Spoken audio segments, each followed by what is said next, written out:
Happy Monday evening, everyone. It's 21 News Chief Meteorologist Eric Wilhelm here, and this is the video we call Weather for Weather Geeks. It's my daily deep dive into our local weather, and we branch out and talk about interesting weather happenings elsewhere across the country and sometimes even across the world. And we've got some far away problems with the weather this evening, that is for sure, with a powerful Hurricane Melissa in the Caribbean. We'll talk about that momentarily, but our big story locally this morning was it was the coldest morning of the season so far in most communities. Some unofficial local thermometers dipped down into the 20s this morning with a thick blanket of frost, and we hit 33 at the Youngstown Warren Airport this morning, our coldest temperature of the season so far. The growing season has now been declared to be over by both the Pittsburgh and Cleveland National Weather Service offices, so you won't see any more frost advisories or freeze warnings or anything like that for the rest of the season. They will start back up in the springtime. In the meantime, we had a great sunset this evening.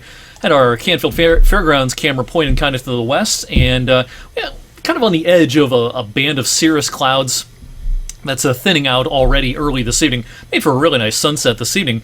That thin band of cirrus actually associated with a storm that's kind of dumbbelling off to our south. But enjoy these 6 o'clock and later sunsets while we have them. We've only got them for another handful of days because, of course, we have the return of standard time during the course of the upcoming weekend on Sunday. Our sunset will be at 5:15 p.m. In just 3 weeks, our sunset basically at exactly 5 p.m. So, yeah, that band of cirrus clouds, we're just on the northern fringes of that. It's raining in parts of Kentucky this evening, and it's been a cool, rainy day in parts of the Carolinas and the Mid-Atlantic states as well. That system is a miss for us, but certainly moisture is going to increase in our neck of the woods as we head towards midweek. Look at this buzzsaw, though, in the Caribbean. This, of course, is Hurricane Melissa, a Category 5 hurricane, and the pressure at 906. I'm surprised, actually, the pressure is not a little bit lower, considering they are clocking the winds, the maximum sustained winds at 175 near the eye wall, and gusts of 215. Now, the storm is a pretty compact one, so these really strong winds are pretty much just confined to the immediate eye wall, but still the wind field is large enough as this starts finally moving northward that the entire island of Jamaica unfortunately looks like it's going to have a catastrophic hit from this. And while this is only moving at northwest at 3 miles per hour as of the 5 o'clock Eastern advisory, it's going to start to accelerate some coming northward as it moves across Jamaica. Technically, landfall will probably be on the western end of Jamaica, but the entire island is going to be just brutalized by this hurricane. And actually, the eastern side of Cuba will get at least a Category 3, if not a Category 4 hurricane upon landfall later Tuesday and into Wednesday. The system will impact parts of the Carolina, or not the Carolinas, the Bahamas, I should say, before perhaps impacting Bermuda, and then finally going out into the open Atlantic later on this week. So this is going to be a big deal, not just for Jamaica, but other Caribbean islands as well. But no impacts for the mainland U.S., thankfully, from Hurricane Melissa. And, we had someone ask us today, I thought hurricane season was about over. It's not really. Technically speaking, the Atlantic hurricane season runs through the end of November. Now, we're well past peak. Peak hurricane activity and tropical storm activity in the Atlantic Basin occurs during the second week of September. So we're 6 or 7 weeks beyond that at this point, but still, we can see powerful hurricanes deep into October and sometimes even into the month of November as well. Back here at home, it's kind of a repeat performance on Tuesday. We had bright blue skies most of the day today. We're going to have that again on Tuesday. It will be a chilly start to the day. Temperatures might not be quite as low Tuesday morning as they were this morning. The breeze might kick up just enough to prevent some of those local, unofficial thermometers to drop down into the mid-20s. But still, it's certainly jacket weather to kick off the day. The afternoon a little bit breezier than today, and a little bit cooler than today. We had 58 for a high today, very seasonable day.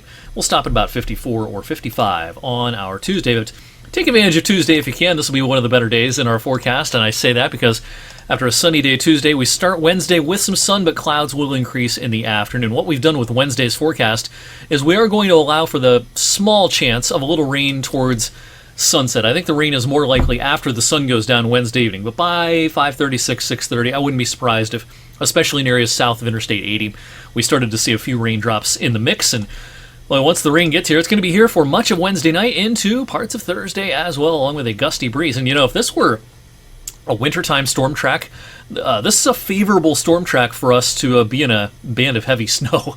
Low pressure tracking over Virginia, West Virginia into southern PA, and no farther north and west than that.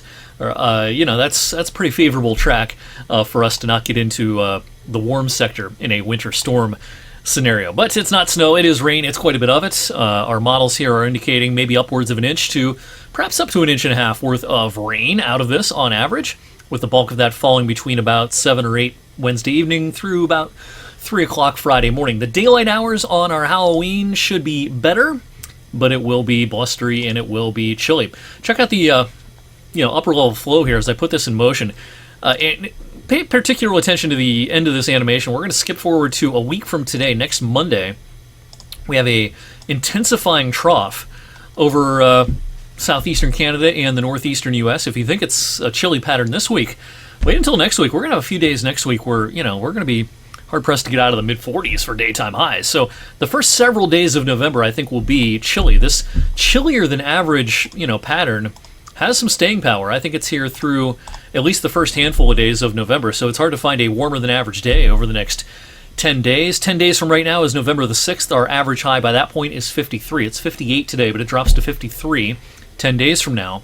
Now, beyond this 10-day forecast, deeper into the second week of November, I'm seeing model indications that we should get into a warmer than average pattern for a time, but it's going to be until that second week of November, and perhaps even after about November 10th or 11th or something like that. Largely speaking, the next 10 days to almost 2 weeks will be pretty consistently cooler than the average. That'll do it for me on Weather for Weather Geeks on this Monday evening. Thanks as always for watching. I will see you back here on Tuesday. Make sure you're following me on all the social media outlets, and I will catch you in about 24 hours.